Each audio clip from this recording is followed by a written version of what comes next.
And first video ఎందుకు ఇది ఎంచుకున్నాను అంటే వాడు ఆ వీడియోలో ఒక మాట అన్నాడు, వ్యభిచారం చేశారు అని చెప్తాడు. ఆ వ్యభిచారం గురించి ఒరే ఆడవాళ్ళ చేత చదివించలేనిది ఏంటో తెలుసా, అక్కడ తలదన్నిందంట. అచ్చటి పురుషులు గాడిదల వంటి పెద్ద నలిపి నీ అలప్రాయపు కుచుములను చిదిమిరి. చాలు, ఇదే పెద్ద. అలాగే కామాన్ని గురించి చెప్పాలి అంటే రే ప్రతి కామము చెడైపోదు, మీ నిల్డస్పరండం గడది మీ దీంట్లో ధర్మశాస్త్రం అంటమే తప్ప ధర్మం ఏమీ లేదు.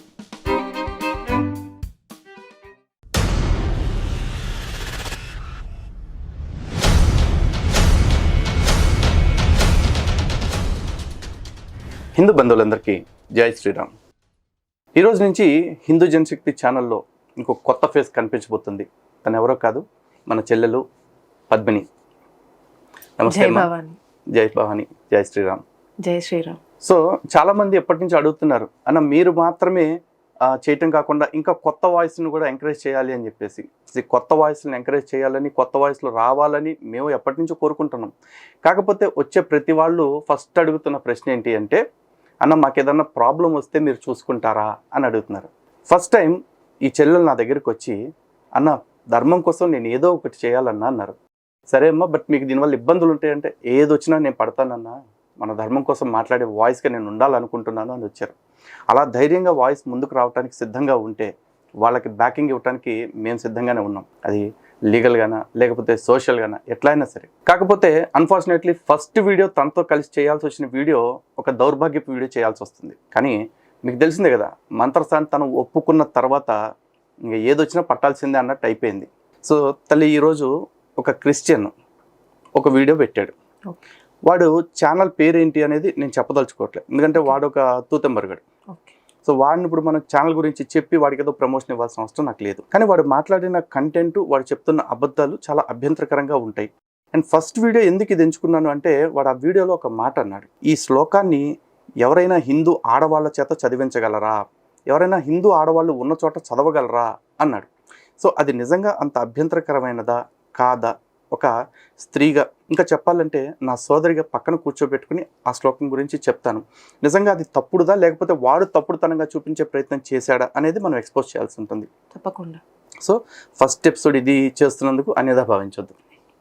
సో ఒక్కసారి వాడు ఏం పెట్టాడు, ఆ శ్లోకం ఏంటి అనేది ఒకసారి చూడండి మీరు. బైబిల్ని ఆడవాళ్ళు చదవలేరు, కనీసం మగవాళ్ళు కూడా చదవలేరు అని ప్రచారం చేస్తున్నారు కదా. మరి మీరు వెళ్ళినటువంటి ఇంటర్వ్యూలో ఈసారి ఏం చేస్తారంటే, ఈ శ్లోకాన్ని చదివి దాని యొక్క తాత్పర్యాన్ని మీరు వినిపించాలి. నేను చదువుతున్నటువంటి శ్లోకాన్ని మీకు స్క్రీన్ మీద పెడతాను చూడండి. తదా భూతమేవ రాగవశాత్ అర్ధ ప్రముష్టం నిర్దయా మవపీడ్య వసీద ముంచే దిత్యామ్ర సూచితకం. ఫస్ట్ ఆఫ్ ఆల్ అది ముంచే దిత్యా కాదు, ముంచేద్. అర్థమైందా? ముంచేద్ ఇత్యా. శ్లోకం చదివేటప్పుడు దాని పద విభజన తెలుసుకుని సావు. అర్థమైందా? నువ్వు మునిగింది కాకుండా హిందువులందరినీ ముంచాలని చూస్తున్నావు, దరిద్రుడే. సో ఇది వీడు చెప్పిన శ్లోకం అమ్మా. ఈ శ్లోకానికి వీడిస్తున్న ఎక్స్ప్లెనేషన్ ఏంటో కూడా ఒకసారి చూడు. తదా భూతమేవ రాగవశాత్ అర్ధ ప్రముష్టం నిర్దయ మవ పీడ్య వసీద్య ముంచే దిత్యామ్ర సూచితకం. ఈ శ్లోకం యొక్క తాత్పర్యాన్ని సనాతన ధర్మంలో ఉన్నటువంటి స్త్రీల చేత, మీ హిందూ మతంలో ఉన్నటువంటి స్త్రీల చేత చదివించగలిగితే మీరు గ్రేట్. వాళ్ళు సిగ్గుతో తలదించుకోకపోతే అప్పుడు అడగండి, ఎంత రోతగా ఉంటదంటే ఈ శ్లోకం యొక్క తాత్పర్యం, ఎంత జుప్సాకరంగా ఉంటదంటే. ఫస్ట్ ఆఫ్ ఆల్ మీరు శ్లోకాల దాకా వెళ్ళిపోతున్నారు, మీ బతుకులకి మేము తెలుగు నేర్పలేక చచ్చిపోతున్నారా? అది జుప్సా కాదురా, జుగుప్సా. తెలియదమ్మా అడికి, అంటే పద విభజన కూడా తెలియదు ఇడికి. వసీద్య, ముంచే, దిత్య అంటే గ్యాప్ అక్కడ ఉంది కాబట్టి దాన్ని అలాగే చదివేస్తున్నాడు. కానీ నిజానికి అది ముంచేద్ ఇత్యా ఆమ్ర చూషికం. అంటే దీని అర్థం ఏంటో నేను మళ్ళీ చెప్తా. ఫస్ట్ ఆఫ్ ఆల్ ఈడు దీని అర్థం చెప్తాడేమో అని చివరిదాకా చూశానమ్మా, చెప్పలా. రాదు కూడా కాదు, ఈడు దీన్ని యాక్చువల్లీ తప్పుగా ప్రొజెక్ట్ చేసి చూపించాలిగా. సో దానికోసం అని చెప్పేసి దీని అర్థం చాలా భయంకరంగా ఉంటుంది, బీభత్సంగా ఉంటుంది, దరిద్రంగా ఉంటుంది అని చెప్పేసి చెప్తున్నాడు. వీడి దృష్టిలో ఇది దరిద్రం అని ఎందుకు అంటున్నాడు? ఎందుకంటే వీడేం అర్థం చేసుకున్నాడు అనేది ఇంకో ఆడియోలో వేరే వాళ్ళతో మాట్లాడుతూ చెప్పాడు, అది కూడా వినిపిద్దాం. బట్ ఫస్ట్ ఒకసారి వీడు ఒపీనియన్ ఏంటో మనం వినేద్దాం. చివరిదాకా చూడండి. వీడు నోటమ్మట వీడు అర్థం చెప్పాలా, ఈ శ్లోకము ఏ గ్రంథంలోదో చెప్పడు కూడా. అంత జుప్సాకారంగా ఉంటది. కనుక మీరందరూ కూడా దయచేసి బైబిల్ని ఆడవాళ్ళు చదవలేరు, కనీసం మగవాళ్ళు కూడా చదవలేరు అని ప్రచారం చేస్తున్నటువంటి వాళ్ళకి బుద్ధి కలగటానికి వాళ్ళని ప్రశ్నించండి. ఈ శ్లోకం వాళ్ళు ప్రశ్నిస్తారులే కనురే, నేను మళ్ళీ చెప్తున్నాను రా బాబు, బైబిల్లో కొన్ని అసలు ఆడవాళ్ళు కాదు మగవాళ్ళు కూడా చదవలేరు. కానీ గత్యంతరం లేక మాకు తప్పదు కాబట్టి మేము చదవాల్సి వస్తుందిరా.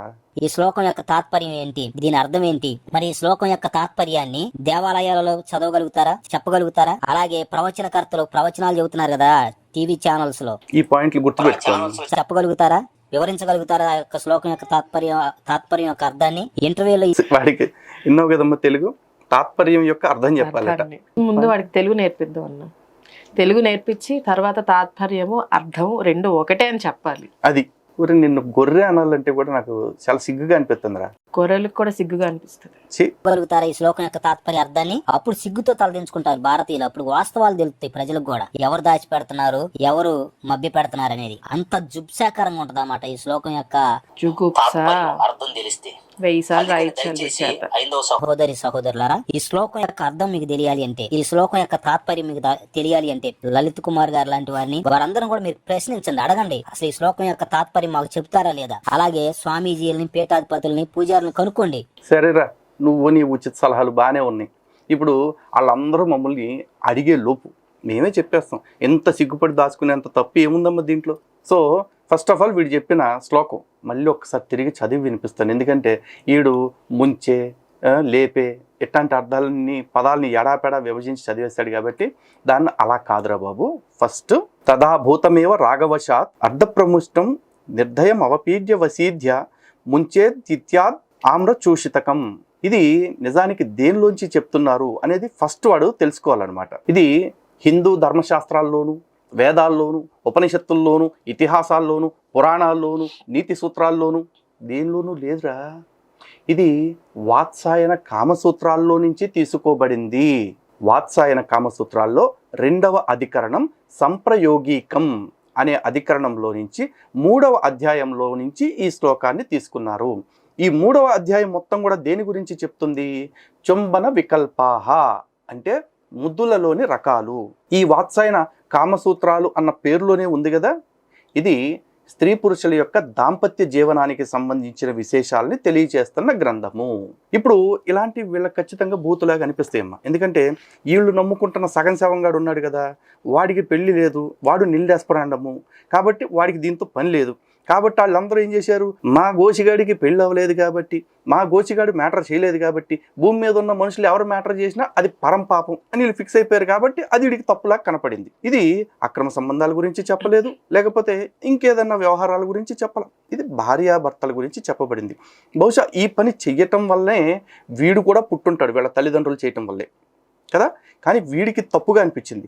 ఆ తప్పుగా అనిపించిందంటే ఆ శ్లోకంలో ఏదన్నా తప్పు ఉండి చెప్తే ఓకే. కానీ దీన్ని వీడు ఎంత వక్రీకరించి చెప్తున్నాడు అంటే, ఒక్కసారి వాడు ఇంకొక వ్యక్తితో మాట్లాడుతున్న ఆడియో వినండి. చెబుతా నేను. అంగం నోట్లో పెట్టుకొని సీకటం అంట ఆ శ్లోకం తాత్పర్యం. అంగాన్ని నోట్లో పెట్టుకొని నాలుగుతో సీకటం గ్రంథం అడుకో. నేను చెప్పానుగా రికార్డింగ్ చేసుకొని మీ వాళ్ళని అడిగి ఇట్లా చెబుతున్నాడు. మరి ఆ శ్లోకం తాత్పర్యం అంగాన్ని నోట్లో పెట్టుకొని, పురుషాంగాన్ని నోట్లో పెట్టుకొని చీకటం దాని తాత్పర్యం ఏడుందో నాకు తెలిసిలేరా ఆయన. కనుక్కో, మీ వాళ్ళని కనుక్కో. మరి ఇదే కాదా దాని అర్థం, ఇదే కాదా కనుక్కో. ఒకసారి కనుక్కొని మళ్ళీ ఈడిందాక సంస్కారవంతమైన సోపు ట్రిప్లెక్స్ లాగా ఇది మీ ఆడవాళ్ళ దగ్గర చదవగలరా, మీ గుళ్ళల్లో చెప్పగలరా అన్నాడు. ఇలాంటి అర్థాలు ఉంటే చెప్పవసరం లేదు. కానీ ఈడు సంస్కారం గురించి మాట్లాడి ఇంత బూతు మాట ఎలా మాట్లాడాడు? ఆ శ్లోకంలో ఏముందో ఇప్పుడు నేను తాత్పర్యార్థం కాదురోయి, ప్రతి పదార్థం చెప్తాను విను, ఓకే? తథా భూతమేవా అంటే ఆ స్థితిలో ఉన్నదానినే. రాగవశాత్, రాగము అంటే అనురాగము లేదా ప్రేమ అంటారు. అంటే ప్రేమ చేత, గాఢమైన ప్రేమ వల్ల కలిగే ఆవేశంతో.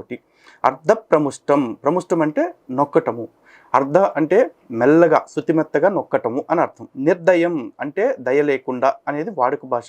లేదు దాన్ని సందర్భోచితంగా తీసుకుంటే ఏంటంటే అత్యంత గాఢంగా లేదా బలంగా. అవపీడ్య గట్టిగా అదిమి లేదా నొక్కి. వసీద్య అంటే తన అధీనంలోకి తీసుకొని. ముంచేత్ అంటే వదిలివేయటం. ఇందాక ముంచి అన్నాడు చూసారమ్మా, అది. ఇతి అంటే ఈ విధంగా చేయటాన్ని ఆమ్రచూషితకం అంటే మామిడి పండుని పీల్చినట్లుగా చేసే చుంబనం అంటారు. కానీ వీడికి చూషితం అనగానే అంగచోషణ అలవాటు అయిపోయింది. ఎందుకంటే ఈడ శవంగాడు అంగచోషణ చేయడం బాగా అలవాటు అయిపోయింది కాబట్టి వీడికి. సో ఫస్ట్ ఆఫ్ ఆల్ ఇట్లాంటి పదాలు వాడుతున్నానని తప్పుగా అనుకోవద్దు తల్లి. ఎందుకంటే గాడిదలకి గాడిదల భాషలోనే చెప్పాలి, పశువులకి పశువుల భాషలోనే చెప్పాలి. వీళ్ళ దగ్గరికి వెళ్ళి ఎక్స్క్యూజ్ మీ సైడ్ ప్లీజ్ అంటే జరీ సచ్చ రకాలు కాదు, దెబ్బ వేస్తేనే వింటారు. ఎగ్జాక్ట్లీ. సో ఈ శవంగాడిది బాగా చీకి ఇడిగా చీకటం అన్నట్టుగానే అర్థమైపోయినట్టు ఉంది. మరి సన్నాసి ఆమ్రచూషితకం అంటే అర్థమైంది కదా. భార్యాభర్తలు సంగమించే సందర్భంలో ముద్దు ఏ విధంగా పెట్టుకోవాలని అనేక రకాల ముద్దుల్ని ఎక్స్ప్లెయిన్ చేశారు అక్కడ వాత్సాయనుడు. అందులో ఒకటి ఆమ్రచూషితకం. ఆమ్ర అంటే మామిడి పండు సంస్కృతంలో, చూషితకము అంటే పీల్చటం అని అర్థం వస్తుంది. రా చీకటం కూడా కాదు, ఈ బతుకు అది కూడా తెలియదు. ఇది ప్రతి పదార్థము. అర్థమైందా? ఇప్పుడు చెప్పండి అమ్మా, ఇది భార్యాభర్తల మధ్య సంబంధం కదా, దీనిలో వాడికి కనిపించిన భూతి ఏంటి? అసలు ఆ పుస్తకం రాసిందే భార్యాభర్తలు, భర్త చదివితే భార్య మీద ప్రేమ రావడానికి, భార్య చదివితే భర్త మీద ప్రేమ రావడానికి, ఆ అనురాగం అలా వర్ధిల్లాలి అని. ఈ రోజున ఇట్లాంటి మాటలే డాక్టర్ సమరం, లేకపోతే డాక్టర్ అమరం, డాక్టర్ బొంగు, డాక్టర్ బొత్స అని చెప్పేసి పెట్టుకుని వాళ్ళ చేత చెప్పిస్తూ ఉంటేనేమో అది సెక్స్ ఎడ్యుకేషన్ అంటారు, అంటే లైంగికపరమైన విద్య అంటారు. ఇది చెప్తుంటే దీన్నంతా తీసుకొచ్చి సనాతన గ్రంథాలు అంటున్నాడు మరాడు. అసలు ఆ గ్రంథంలో ఏది ఉంది వాడికి? వాడు ఎన్ని గ్రంథాలు చదివాడో మనం తెలుసుకోవాలి ఫస్ట్. ఎగ్జాక్ట్లీ. వాడు ఒక గ్రంథం చదివి ఉండడు, వాడికి రాదు. ఎవడో పీడిఎఫ్ టిక్ పెట్టేస్తాడు అంతే, టూల్ కిట్ గ్యాంగ్. అంటే తెలుగు రావాలి ఫస్ట్, అది రాదు. ఇందాకే జుగుప్సకే చెప్పాడు కదా, జిప్సీనో అన్నాడు మారుతినో. అది వాడికి తెలుగు నేర్పించి, తర్వాత గ్రంథాలు నేర్పించి చాలా ప్రాసెస్ ఉంది. అంత గొర్రెలు తొందరగా ముందు ఉట్టికి ఎగరంటారు ఊరకొక్కలారా, తర్వాత మిగతా చూసుకోవచ్చు. ముందు తెలుగు ఎడితే ఆ తర్వాత సంస్కృత శ్లోకాలు, దాని అర్థాలు, దానికి అదే తాత్పర్యార్థాలు చెప్పొచ్చు. ఓకేనా? తాత్పర్యం వేరే, అర్థం వేరే తెలుసుకోవాలి. వాడు తాత్పర్యార్థాలు చెప్పాలంట, తాత్పర్యం వేరు అర్థం వేరు మరి. సో ఇప్పుడు వీడికి ఎంత అబ్జెక్షనబుల్ గా అనిపించింది కదమ్మా. మరి రియల్ గా అబ్జెక్షనబుల్ గా ఉండే ఈడి ధర్మశాస్త్రంగా చెప్పుకునే నల్లట్టల పుస్తకం గురించి ఒకసారి చెప్దాం. సో ఈరోజు కొత్త బుక్ ఇది. నల్లట్టల పుస్తకం కాదు, బ్రౌన్ అట్టల పుస్తకం అనమాట. స్కూల్లో పిల్లలు అట్టలు మార్చినట్టు అంతే. దీని పేరు చూసారు కదమ్మా, పవిత్ర గ్రంథము కథోలిక అనువాదము, అంటే క్యాథలిక్స్. ఎందుకంటే ఈ ప్రొటెస్టెంట్లు అందరూ ఆల్రెడీ చీటింగ్లు చేసేసి బైబుల్ని రకరకాలుగా మార్చేసుకుని, బైబుల్లో అమ్మో ఇది భూత అవుతుందా దీన్ని మార్చేద్దాం అని పదాలు మార్చేసుకున్నారు. కానీ వీళ్ళు పాపం మార్చలా, ఇంకా వీళ్ళు కొంచెం నిమ్మలంగా ఉన్నారు. గొర్రెలే, కాకపోతే వీళ్ళు కొంచెం శ్రేష్టమైన గొర్రెలు వాళ్ళకంటే. సో ఇందులో పాత నిబంధనలో ఒక గ్రంథం ఉంది, యెహెజ్కేలు అని చెప్పేసి. అంటే ఈ యెహెజ్కేలు అనే ప్రవక్తకి యెహోవా తన సందేశాన్ని ఇచ్చాడు.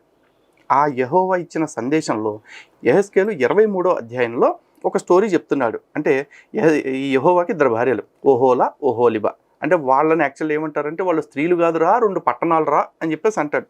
అంటే వీళ్ళు ఇలా చెప్పుకుంటే దాన్ని మెటాఫారికల్గా చెప్పాము అని చెప్పగలరు. కొన్ని మెటాఫారికల్గా చెప్పేటప్పుడు వాళ్ళు కేవలం విగ్రహారాధన చేసిన పాపాన్ని వాళ్ళు విగ్రహారాధన చేశారని చెప్పొచ్చుగా. వ్యభిచారం చేశారు అని చెప్తాడు.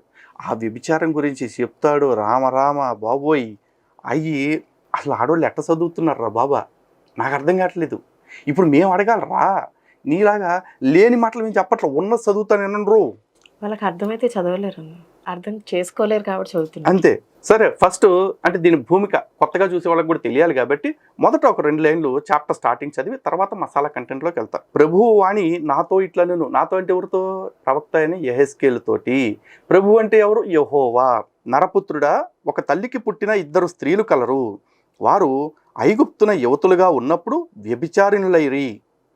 అక్కడ పురుషులు వారి చనుమొనలను నలిపిరి, వారి ఎలప్రాయపు కుచుములను పిసికిరి. వారిలో పెద్దదాని పేరు ఓహోలా, ఆమెయే సమరియా.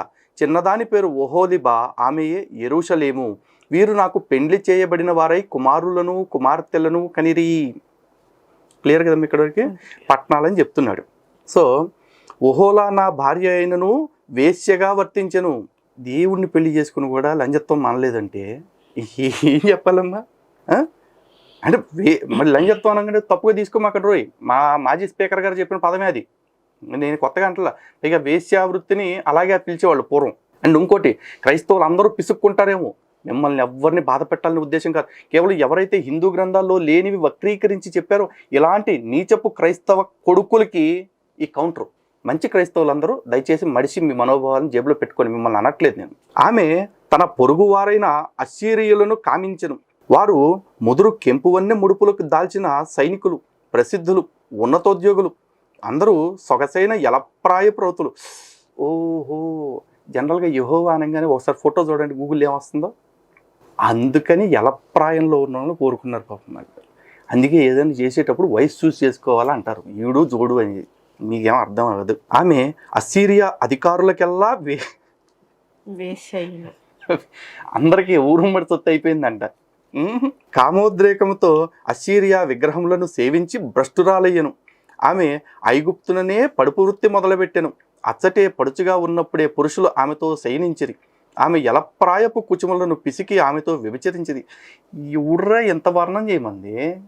ఏం పిసిగితే ఎక్కడ పెడితే మీకు ఎందుకు? ఏదో గాలి తిరుగులు తిరిగింది ఒక్క మాటతో ముగించేయచ్చుగా. చెప్పరు. ఆమె వేశ్యావృత్తిని మానదయ్యను. కావున నేను ఒహోలా విట్టులకు అనగా ఆమె కామించువారైన అసీరియులకు ఆమెను అప్పగించి తిని వారు ఆమెను దిగంబరను చేసిరి. ఆమె సంతానమును బంధించి ఆమెను సంహరించిరి. స్త్రీలు ఎల్లరూను ఆమెకు పట్టిన దుర్గతి గురించి చెప్పుకో. ఇప్పుడు ఆడది గాలి తిరుగులు తిరుగుతుంటే ఈడేం చేయాలి? అయితే విడాకులు ఇచ్చేసేయాలి, లేకపోతే దారిలో పెట్టుకోవాలి.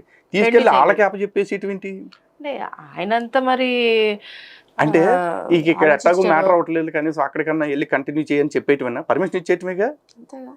ఒరే, ఆడవాళ్ళ చేత చదివించలేనిది ఏంటో తెలుసా?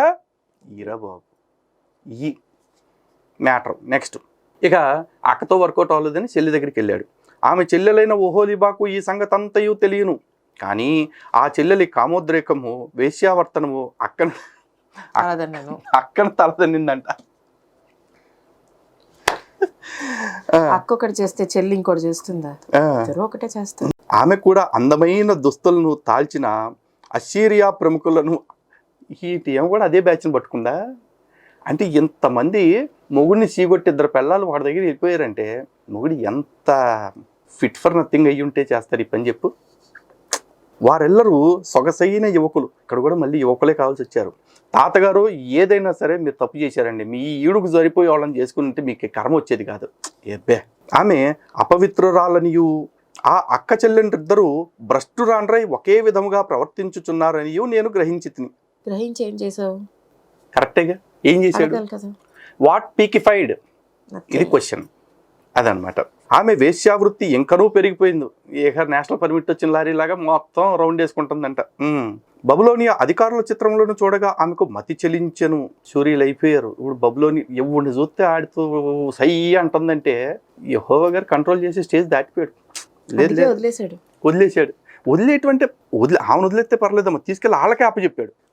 అంటే ఇప్పట్లో ఏదో సినిమా వచ్చింది కన్యాదానం అని, ఇంకొకరిని ఎవరిని ప్రేమిస్తుందని చెప్పి తీసుకెళ్ళి మొగుడే ఇచ్చి పెళ్లి చేసేస్తాడు. సారు కూడా ఎంత పెద్ద మనసు, ఇది దారికి రావట్లేదని చెప్పేసి ఎవరి మీద మోసపడింది వాళ్ళకి అప్పచెప్పేశాడంట. గ్రేట్ సార్, తాతగారు గ్రేట్. వారి బొమ్మలను గోడల మీద చెక్కి వానికి ఎర్రని రంగు పూసిరి. వారి నడుముల మీద దట్టీలను, తలపై పాగాలు ఉండెను. చిత్రములు చూడగానే ఆమె కామోద్రేకము చెంది వారిని పిలిపించుటకు బబులోనియాకు దూతలను పంపెను. సర్వెంట్స్ కూడా ఉన్నారు తీసుకురావడానికి. అంతే. బబులోనియులు వచ్చి ఆమెతో శయనించిరి. ఎవని వెళితాడు వచ్చేస్తున్నాడు. ఆ రోజుల్లో ఈ ఎయిడ్స్లు ఇట్లాంటివి ఉండుండవురా బాబా. తెలిసిండేది కాదు, డయాగ్నోసిస్ లేదు కదా. ఆమెతో వ్యభిచరించి ఆమెను అపవిత్రము చేసిరి. కొత్తగా అపవిత్రం చేసేది ఏంటారు బాబు? ఊరు అందరితోటి నేషనల్ పర్మిట్ వచ్చిన లారీ లాగా తిరుగుతుంటే వాళ్ళు వచ్చి మళ్ళీ అపవిత్రం చేయటం ఏంటి? అప్పుడు దాకా పరం పరిశుద్ధురాల్లాగా ఉందనా? ఆమె బబులోనియుల వల్ల భ్రష్టురాలైన పిదప ఆశాభగ్నురాలయ్యను. ఎందుకో ఇట్లు తన జారత్వమును అధికముగా చేసి తన మానాచ్ఛాదమును తీసివేశాను. అంటే ఇక మానాచ్ఛాదనం అంటే తెలుసు కదా, తన ప్రైవేట్ పార్ట్స్ని కప్పి ఉంచే వస్త్రాలను కూడా తీసి పక్కన పడేసింది. ఇక 24/7 ఇదే పని మీద ఉన్నట్టుంది. పవిత్ర గ్రంథం అంటే ఇది ఆడికి ఎప్పుడు చెవులు మూసుకునే పుస్తకంలాగా, ఆడవాళ్ళు చచ్చిపోయేలాగా, చదవటానికి చచ్చిపోయే పుస్తకాల్లాగా, మ్యాటర్లాగా అనిపించలేదంటమ్మ. కనుక ఆమె అక్క విషయంలో ఆశాభగ్నుడనైనట్లు ఈమె విషయంలో కూడా నేను నిరాశ చెందితిని. ఇక నా వల్ల కాదురా బాబు అని చెప్పేసి అనుకున్నాడంట యెహోవా వల్ల కాదైతే ఇంకా ఈ మ్యాటర్ అయిపోయింది. లేదు, ఆమె పడుపు వృత్తి ఇంకనూ పెరిగిపోయాను. తాను పూర్వము ఐగుప్తున యువతిగా నున్నప్పుడు ఎట్లు వేశ్యగా వర్తించెను, అటు తర్వాత కూడా అట్లే చేసెను. అప్పుడు ఐగుప్తులో ఉన్నప్పుడు ఎట్లా చేసిందో ఇప్పుడు అరే ఇద్దరు మరి చెప్తారు కదరా. ప్లేస్ మారిందన్న. అదే అంటున్నామ్మా. కాదు వాడు ఏమన్నారు స్టార్టింగ్ రెండు పట్టణాలు అన్నారు. అంటే ఈ పట్టణం కాసేపు ఐగుప్తులో ఉండి కాసేపు మళ్ళీ ఇక్కడికి వచ్చిందా? సిటీలు కూడా మారిపోతాయా? చెప్పండి రా. 2 కాలీఫ్లవర్లు 2 బ్రోకలీలు పెట్టి మేము వింటాం. అచ్చటి పురుషులు గాడిదల వంటి పెద్ద జననేంద్రియములు కలవారు. ఆపేయండి అన్న, ఇంకా ఇంతకంటే ఇది పవిత్ర గ్రంథం అని చెప్పకండి. ఆడు చెప్తున్నాడమ్మ ఇది. అంటే బైబుల్ అన్నందుకు ఆడికి పూడ్చుకొచ్చింది కదా. గుర్రముల వల్లే రేతస్కలనము చేయువారు. అస్సలు అది చెల్లెం ముద్దంటుంది. కానీ ఒక్క లైనమ్మ తల్లి, ఒక్కటే లాస్ట్ వచనం. ఓహోలిబా, నీవు ఐగుప్తున పడుచుదానువుగా ఉన్నప్పుడు చేసిన విచారమును కొనసాగింపనించితివి.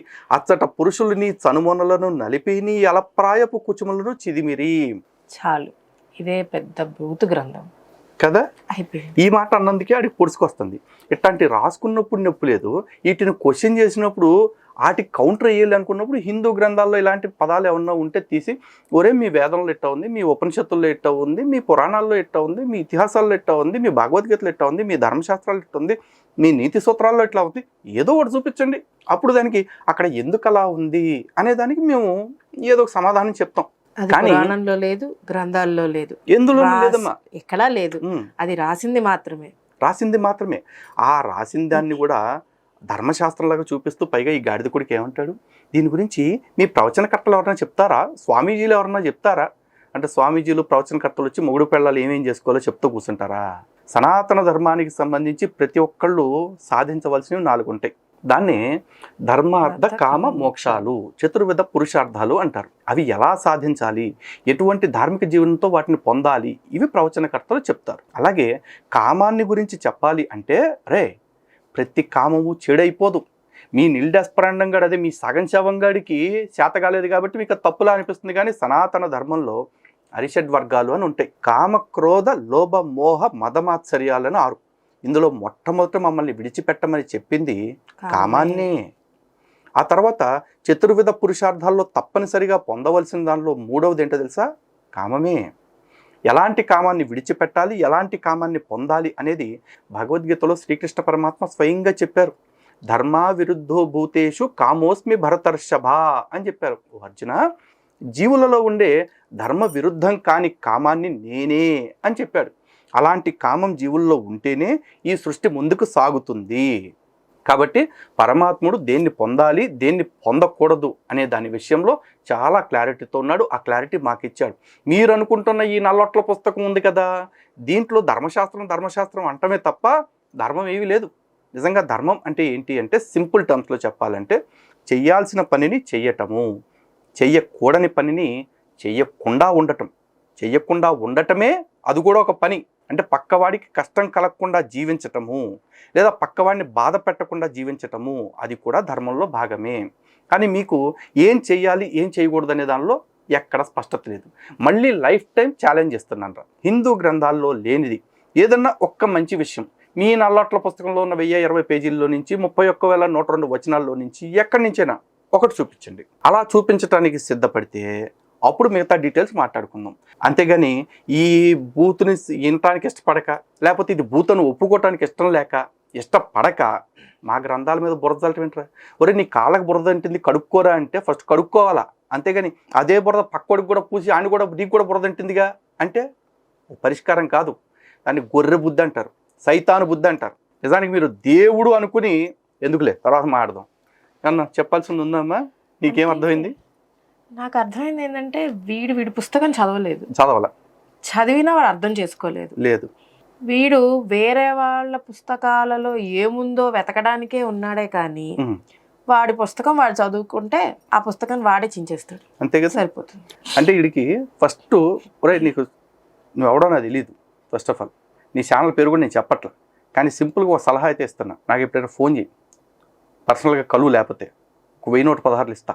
ఫస్ట్ తెలుగు ట్యూషన్ పెట్టేస్తా నీకు, ఓకేనా? తెలుగు నేర్చుకో, ఆ తర్వాత సంస్కృతానికి రావచ్చురా సన్నాసి. ప్రతి వాడు ఇట్లాంటి వాడు వీడియో చేయటం, మీరు అందరూ నాకు ఆ వీడియోని ఫార్వర్డ్ చేసి అన్నాయుడికి కౌంటరీ, నా కర్మగాలిపోయి కాకపోతే వీడికి కౌంటర్ ఇవ్వాల్సిన పరిస్థితి వస్తుందా చెప్పండి? సరే ఏదో ఒకటి, కొన్ని తప్పవు. సరేమ్మా, మరో అంశంతో మళ్ళీ కలుద్దాం. ఇక నుంచి రెగ్యులర్గా మన చెల్లి మనతో పాటు వీడియోస్లో ఉంటారు. మీ అందరూ కూడా తనను కూడా ఆశీర్వదించండి. జై శ్రీరామ్. జై భవానీ. భారత్ మాతాకి జై.